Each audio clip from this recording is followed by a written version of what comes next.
बचता है जिसकी पांव की नसें मजबूत हों। मैं आपको आइंदा नक्शों के भरने से नहीं रोकता, लेकिन ऑल इंडिया कांग्रेस की सदारत के 2 बरस में मैंने जो कोशिशें की और मुसलमान लीडरों ने जिस तरह इन्हें ठुकराया, उसके बयान करने का ये मौका तो नहीं, लेकिन आपकी याद दहानी के लिए मुझे फिर दोहराना पड़ता है कि जब मैंने मुस्लिम लीग की पाकिस्तानी स्कीम के तमाम पहलुओं पर बहुत कुछ गौर किया तो इस नतीजे पर पहुंचा हूं कि पूरे हिंदुस्तान के लिए इस स्कीम के जो भी नुकसान है वो अपनी जगह, लेकिन मुसलमानों के लिए तजवीज सख्त तबाहकुन साबित होगी। इससे इनकी कोई मुश्किल हल होने के बजाय मजीद मुश्किलातें पैदा हो जाएंगी।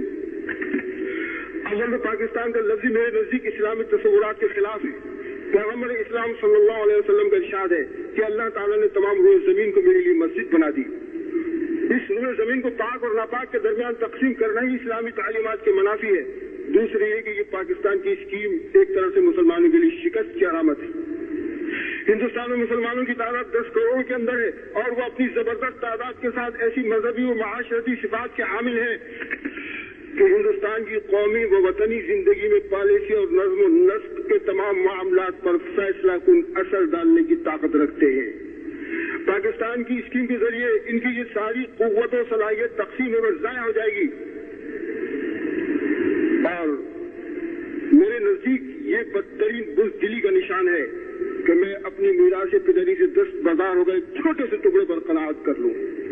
मैं इस मसले के दूसरे तमाम पहलुओं को नजरअंदाज करके तनहा मुस्लिम मफाद के नुक्ते निगाह से भी गौर करने के लिए तैयार हूं कि अगर पाकिस्तान की स्कीम को किसी तौर पर भी मुसलमानों के लिए मुफीद साबित कर दिया जाए तो मैं इसे कबूल कर लूंगा और दूसरों से इसे मनवाने पर अपना पूरा जोर सर्फ कर डालूंगा। मगर हकीकत यह है कि इस स्कीम से मुसलमानों के जमाती और मिली मफाद को जरा भी फायदा न होगा और न उनका कोई अंदेशा दूर हो सकेगा।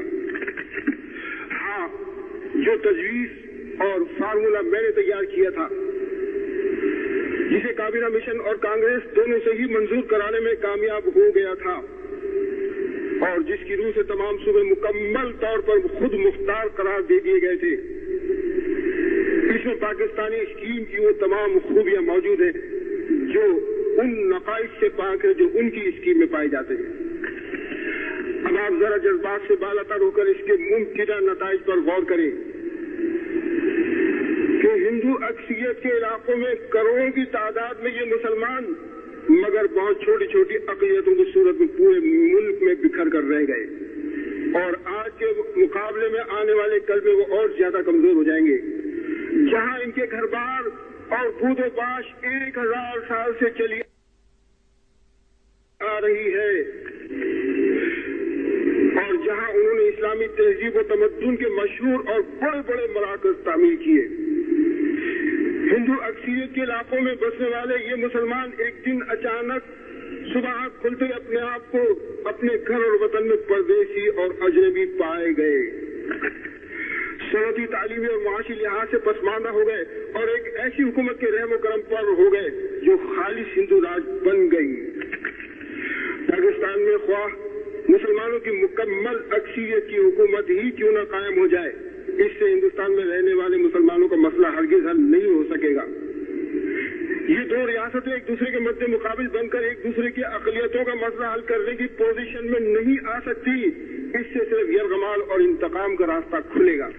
मेरे भाइयों, आपको याद होगा कि 10 जून 1940 में कांग्रेस की सदारत संभालने के बाद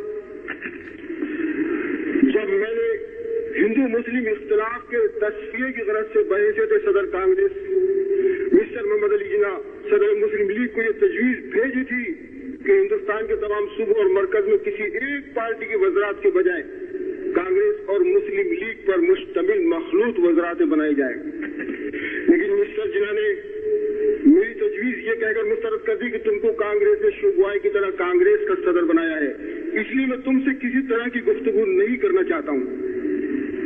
और बराबर की सतह पर हिंदू मुस्लिम तस्फिये का वो मौका जिस तरह हाथ से निकल गया, मैं आज तक ये समझने से कासिर रहा हूँ कि गैर तक़सीम शुदा हिंदुस्तान की पहली हुकूमत जो 14 अरकान पर मुश्तमिल होती और जिसमें 7 मुसलमान नुमाइंदे होते और 7 गैर मुस्लिम नुमाइंदे, जिनमें हिंदू सिर्फ दो होते, इस्लाम और मुसलमानों के कौन से अहम मफाद के पेश नजर मिस्टर जिन्ना के लिए काबिल कबूल नहीं थी? क्या इस तरह मुसलमानों को हिंदुस्तान की पहली हुकूमत में एक माकूल हिस्सा नहीं मिल रहा था? मेरे भाइयों, मैं आपको इस वाक़े की रोशनी में ये बताना चाहता हूँ कि जब लॉर्ड वेल्स की जगह लॉर्ड माउंट बैटन हिंदुस्तान के आखिरी वायसराय मुकर्रर होकर आए और उन्होंने धीरे धीरे सरदार पटेल, जवाहरलाल नेहरू, गांधी वगैरह कांग्रेसी रहनुमाओं को तकसीम का नजरिया कबूल कर लेने पर आमादा कर लिया। बिलाखिर 3 जून 1947 को हिंदुस्तान को 2 रियासतों में तकसीम कर देने की तजवीज का ऐलान कर दिया गया। मेरे भाई, ये ऐलान दरअसल न तो हिंदुस्तान के मफाद में था न मुसलमानों के मफाद में, इससे सिर्फ बरतानवी मफाद की हिफाजत मकसूद थी। इसलिए कि हिंदुस्तान की तकसीम और मुसलमान अक्सरियत के सूबों की अलग रियासत कायम कर देने से बरतानिया को बर्रे सगीर में अपने पांव टिकाने का मौका हासिल हो जाता था। एक ऐसी रियासत जिसमें मुस्लिम लीग के नाम से बरतानिया के पसंदीदा अफराद बरसरे इख्तिदार आ जाएंगे, मुस्तकिल तौर पर बरतानिया के जेर असर रखी जा सकती थी और इसका असर हिंदुस्तान के रवैये पर भी पड़ना लाजमी होगा। हिंदुस्तान जब ये देखेगा कि पाकिस्तान में अंग्रेजों का असर है तो वो अपने यहाँ भी अंग्रेजों के मफाद का लिहाज रखेगा। आखिरकार 14 अगस्त 1947 को हिंदुस्तान तकसीम कर दिया गया। पाकिस्तान और हिंदुस्तान की 2 आजाद रियासतें वजूद में आ गई जो यकसा तौर पर बरतानवी कॉमनवेल्थ की मेंबर बनने पर राजी हो गई और फिर मेरे बदतरीन खदशात सही साबित होने लगे। एक फिरका दूसरे फिरके का बदतरीन दुश्मन बनकर कत्ल आम, गारतगरी और लूट मार पर उतर आया। खून की लकीरों के साथ 2 मुल्कों की सरहदें खिंच जाने लगी और अफसोस ये मुसलमान तकसीम दर तकसीम होकर रह गए। लेकिन अब क्या हो सकता है? अब अगरचे हिंदुस्तान ने आजादी हासिल कर ली लेकिन इसका इत्तेहाद बाकी नहीं रहा। पाकिस्तान के नाम से जो नई रियासत वजूद में आई है जिसमें बरतानिया के पसंदीदा अफराद का बरसरे इख्तिदार तबका वो है जो बरतानवी हुकूमत का परवरदा रहा है। इसके तर्ज अमल में खिदमत खल्क और कुर्बानी का कभी कोई शायबा नहीं रहा है और सिर्फ अपने जाती मुफाद के लिए ये लोग पब्लिक के कामों में शरीक होते रहे हैं। और पाकिस्तान के कयाम का सिर्फ एक ही नतीजा निकला है कि बर्रे सगीर में मुसलमानों की पोजीशन कमजोर होकर रह गई है और ये हिंदुस्तान में रह जाने वाले मुसलमान तो कमजोर हो ही गए हैं।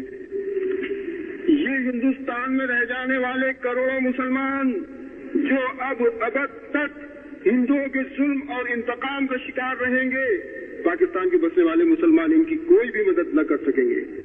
और इसी तरह से पाकिस्तान में बसने वाले मुसलमान जिस माशरती, इक़्तिसादी कमजोरी और सियासी पसमानदगी का शिकार रहेंगे, ये हिंदुस्तान में बसने वाले मुसलमान उनकी कोई मदद न कर सकेंगे।